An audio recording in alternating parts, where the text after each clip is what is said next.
Love Braids mansion in Poppy Playtime Chapter 5 is so massive it's basically a full luxury estate buried inside a factory.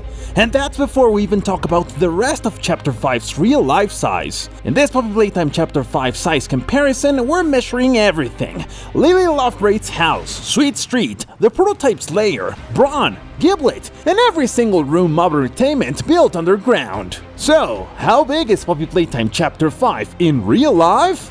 Let's find out! We start right where Chapter 4 left off, in this small office that acts as the entrance to the Playtime Co laboratory area. What really stands out here is the ceiling height. These areas are almost always around 13 feet tall. Very tall if you ask me. We estimate this based on player, who is believed to be about 5 feet 9 inches tall. And you can easily stack 2 players on top of each other with extra space left. Now, moving into the area where Huggy Wuggy chases us for the first time, we need to understand something very important. Not only are there multiple rooms and sections we can't access, but based on how the chapter progresses, almost all these areas seem to have at least 4 or 5 floors with a similar structure. For example, this first section has machinery, inaccessible rooms, and even far ahead areas we can see in the distance that are completely blocked. Then we move up to the next floor, which appears to have the same structure as the one below. And on top of that, we can clearly see there's another floor above that, confirmed by the 3-floor collapse we witness. As we keep moving forward, we can see Huggy Wuggy walking below us, possibly through the area that was blocked at the beginning. Which means this entire section is huge, full of rooms we cannot access. But it gets worse. As we move along the conveyor belt, we can spot even more doors, and we have absolutely no idea where they lead. And what's insane is that the conveyor keeps going, even into the areas that are completely locked behind gates. Most likely the rooms we couldn't access were laboratories, like the one where we had to use the blue hand to open that electric door. Now, if I had to estimate how far player actually ran during this chase with Huggy Wuggy, I'd say roughly almost half a mile. And there are about 20 doors, correct me if I'm wrong, that we couldn't access. That means there are at least 20 more rooms hidden inside the first area alone. And don't forget, there are 5 identical floors, so we're talking about 100 plus rooms just in this first section. And it gets even crazier! After player falls through the ventilation, we arrive at this gigantic structure, which once again confirms the existence of 5 similar floors. But the real shock comes from what we see outside the window. That cave! My god! That is the biggest cave I've ever seen in my life! It's so massive it almost looks like there's a small city down there, with multiple buildings, windows, and what appears to be a huge mansion at the very end. We're talking about roughly 1 or 2 miles of structures just from those buildings alone. Now let's not talk about the height of the cavern. It's insane. If you look down, it doesn't even seem to have a bottom. I'd say at least half a mile deep. And what's even crazier is that to the left of those structures, there's still more cave. More miles we haven't explored. Man, this is massive. If there wasn't a void and everything was flat, you could literally fit an entire city here. But let's get back to what we can actually calculate. The height of this 5-floor structure. I've estimated around 4 players per floor, which gives us about 23 feet per level. That puts the entire building at roughly 130 feet tall. Almost the same height as the Statue of Liberty. And yeah, we still can't even see the ground down there. So let's just leave it like that. Then we reach this area filled with multiple crates, and if we look out the window, we can actually see some kind of rail system, which might lead directly to that mini city inside the cavern, meaning we could actually visit that area in the future. And this storage section is insanely large, to the point where you could compare it to an industrial warehouse. Then we keep moving forward, through even more hallways and another conveyor system, where we find more laboratories and rooms similar to what we saw at the beginning. In fact, after we escape from Huggy Wuggy, we can spot another structure similar to the one overlooking the cavern, one on the left and another to the right. And both seem to have windows on their sides. So overall, it looks like we didn't really miss much in this first section, since we're dealing with 5 floors that are almost identical. From there, we arrive to the engineering area, where we pass through the first sanitation and cleaning zone, which is actually massive. One thing that really surprised me is the insane amount of pipes in Chapter 5. We don't know if they carry regular gas or the red gas, but most likely it's all red gas, since we know it's flammable, and that's probably why some of these pipes were literally shooting flames. Then Huggy Wuggy breaks through a wall and takes us to the final section of this first building, before we reach the elevator to the processing level. And just when we thought we couldn't go any deeper, we start going even further down. To be precise, player uses this elevator for about 1 minute and 20 seconds. And we'll leave it at that, because there's a moment where the elevator stops and then drops. But for reference, elevators like this usually descend at around 5 to 10 feet per second. So the most realistic estimate is that this elevator dropped at about 500 feet. Almost the same height as the Great Pyramid of Giza. So there are two possibilities here to explain this. Either this entire structure really goes that deep, or the elevator paused for a while Huggy Wuggy was destroying it. Anyway, after that we reach the lair of the wrong side Outimals. And this area is massive, but unlike the first one, it's only a single floor. So we can simplify things a bit, since several sections repeat. For example, first we have these butcher-style rooms, with hooks used to transport experiment parts. Each of these rooms is around 540 square feet, and in total there are 4 of them. Then we have 2 large ones, which are double the size. 2 bathrooms, 1 maintenance room where we find Poppy's tape hiding from the prototype, and here there's also a small opening in the middle where you can look down, but you cannot see anything, meaning it's very deep. Then there's the grinder area where we find the lamp, the section where we find the keys, which actually has 2 floors and 1 storage area. Taking all of these into account, I estimate around 7,000 square feet of built space, plus the morgue area, which can hold 66 bodies, and the room where Giblet hid from the prototype. That brings the total to roughly 7,500 square feet for this entire section alone. That's about 1.5 basketball courts, or roughly 60 cars parked together. From here, we reach Giblet's room, which honestly feels more like an apartment with a view of one of the largest caverns on Earth. Giblet actually has way more space than a modern apartment. I'd estimate around 540 square feet. From there, we keep moving through what looks like a maintenance area, and then we jump into the boiler rooms. And my god, those things are massive! But not as massive as the gigantic Bron we see in this area. But wait, I'm getting ahead of myself. Before that, we have another section with computers, what looks like projectors and storage rooms filled with tapes or video recordings. If you want to get an idea of how big this is, I counted around 32 of them.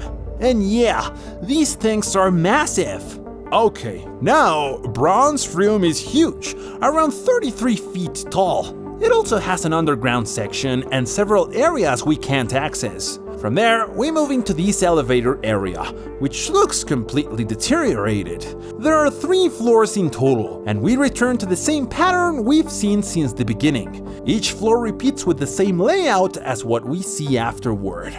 Then we reach another building, where we can look out and see what appears to be a gigantic area filled with poppy gel. I'd estimate it's about the same size as the first cavern area we saw. I mean, they look just as massive.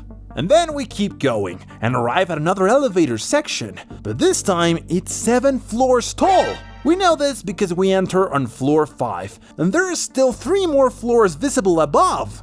From here we enter the first biodiversity area, which even includes part of the next floor, a reception area, and 2 access points to other rooms. Then comes the biodiversity room itself, which is enormous, surrounded by multiple laboratory offices. After that, we have this gigantic area with a branch holding those creepy masks. And from there, you can still see the 3 upper floors we spotted from the elevator.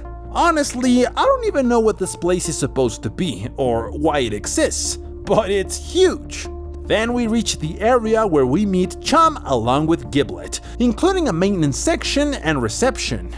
After going through several hallways, we arrive at another massive area, which seems to be an industrial maintenance zone. This includes the section where Giblet watches us from above and where we obtain the magnet for the grab pack. We pass through multiple destroyed corridors and reach this insanely large zone. It contains industrial fans so huge they actually push player back. These things are so massive, about 13 feet tall. From there, we reach another elevator. We don't know if it goes up or down, but it travels roughly 82 feet, about 5 floors. After that, we arrive at the most disturbing area in the entire factory, the observation section, where the experiments were kept. It has 5 rooms on the lower level and 4 on the upper level. We also have to remember the reconditioning area, where they were forced to watch Gracie Green's projections. This section includes 6 projection rooms and Gracie's office. There's also an observation area we cannot access, the reception, red gas maintenance, and the memory machine. And of course, the hallway with multiple rooms where Huggy Wuggy escaped from. I mean, this is huge. I'd say it's roughly the size of a small hospital. From here, we move into the next chase with Huggy Wuggy. And yeah, it's long. It even includes a room with multiple decorated walls. And finally leads us to another section filled with projections. This one has 5 rooms in total, a maintenance area and a small lab. After that, we move into another massive zone, Sweet Street. I've estimated it's at least 3 times, maybe even more, the size of Game Station. It has an insane height, and it's so long that we actually have to cross it using the ice cream cart. And if Game Station was around 16,000 square feet, then Sweet Street is probably somewhere between 43,000 and 54,000 square feet. To put it simply, it's almost the size of a football field. And now we get to what everyone really wants to know. How big is Lily Love Braids' mansion? Well, her mansion is massive. The first room she takes us into has 3 doors, and we have no idea where they lead. Then we reach her kitchen, which is actually a huge industrial kitchen with 2 refrigerators. Why? Well, no idea. I mean, she lives alone there. We also have the basement area, which even has its own prison, a furnace or heating section, and then we go back upstairs, where we reach the main hall, which I'd estimate is around 33 feet tall. From there, we move into the area that leads to her garage, which is fairly average in size. Around it, there are multiple laboratories where she was being observed. Then we go up to the 2nd floor, where we find her music room, which is very large, a small observation area behind it, another hallway that leads to her secret hideout with her poster, and also her attic, which is also average in size. And finally we have her bedroom, which also has more doors. We have no idea where they lead to. If I had to estimate the size of this mansion, I'd say it's around 16,000 square feet of built space. And including the yard and garden, it gets close to 21,500 square feet in total. I mean, this is a massive house. I know a lot of you want to know how much this mansion would cost, but hold on, we're preparing that for the next video. And now we're getting close to the end of Chapter 5. Right after we see how Poppy ends up destroyed, we reach this room, which has a lower level and an upper level, and we have no idea where either of them lead.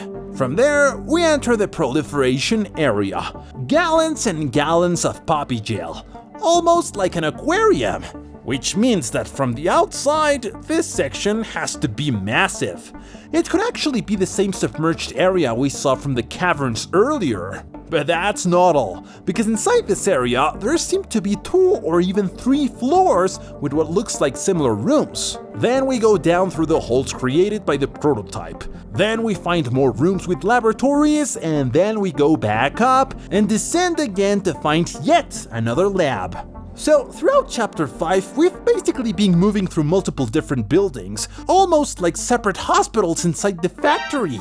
From there, we pass through several maintenance and storage areas, and reach the surgery section. This area has 2 operating rooms, 2 observation areas, and the Grand Stitchery, a massive machine that spans 2 or 3 floors. Man, this Grand Stitchery room is way bigger than any average house. On top of that, there are 2 elevators, multiple rooms we can't access, and even 2 trucks that crash through the walls. After that, we enter the final chase with Huggy Wuggy, and we pass through a huge storage area. I'd estimate around 2,150 square feet, basically a small industrial warehouse. From there, we reach the train station, and this train tunnel is absolutely massive. Normally a subway tunnel is roughly the same height as the train itself. But here, they went completely overboard. The train cars are about 8 to 10 feet tall, but this tunnel, I'd easily put it around 35 feet high. And as for the distance it covers, it's extremely long, but impossible to calculate precisely, since it depends on how long a player takes to stop the prototype. But if I had to estimate, I'd say this train travels somewhere between 2 and 3 miles. And building something like that at that scale, it's insane. Then we arrived at the data center, which is also surprising. It's around 26 feet tall with 18 memory containers. Honestly, you could easily build 10 apartments inside this space, no doubt. So yeah, this is how massive Chapter 5 of Poppy Playtime really is. We're talking about 5 gigantic buildings and a massive train tunnel if you ever need to transport your groceries there. Personally, this is by far the biggest chapter we've had so far. Who knows how big Chapter 6 is gonna be? And don't forget to subscribe for when we drop the video breaking down how much Chapter 5 actually cost. See you in the next video!